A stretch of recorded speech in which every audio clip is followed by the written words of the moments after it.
Hello everyone, how are you doing? This is MD Tech here with another quick tutorial.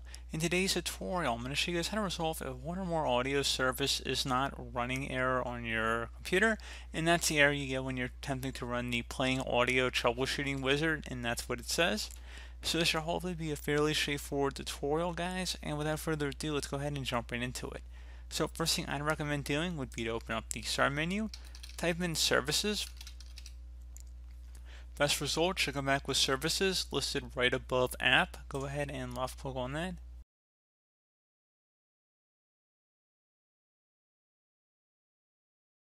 You want to scroll down to get to the Windows Audio service. So scroll down. Again, Windows Audio, and double click on it. Windows Audio service. Select the Restart the Service button on the left side. Select Yes.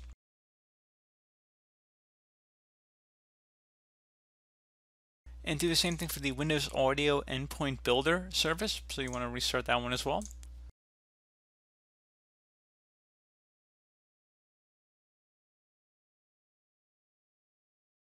And both services underneath startup type this column, if they don't say automatic, you want to go double click on it and change the startup type to automatic. So again, double click on it, set it to automatic, and then applying OK.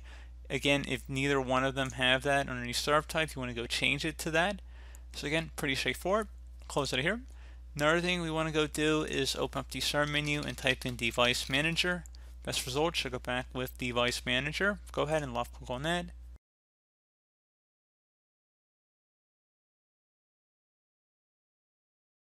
Select the Sound, Video, and Game Controller section, so go double click on that, and then right click on the audio device listed under here, and select Update Driver. Right click on whatever device is listed under here, and select Update Driver. Select Browse My Computer for drivers, and then select Let me pick from a list of available drivers on my computer. Select whichever one is most applicable here, and then select Next again, select Yes. If there's anything that doesn't say generic, you probably want to go with it. The more specific, detailed one, if it's a specific audio device selected. Otherwise, you can select the generic driver, just as a heads up. Otherwise, you can see we have successfully updated our drivers. Go ahead and select Close. Close out of here, restart your computer, and then hopefully the issue should have been resolved. Also, go ahead and make sure if you have any headphones or speakers, make sure it's turned on. That is just another thing I'd recommend checking. And other than that, hopefully you guys should be good to go. So as always, thank you guys for watching this brief tutorial. Do hope that I was able to help you out, and I do look forward to catching you all in the next tutorial. Goodbye.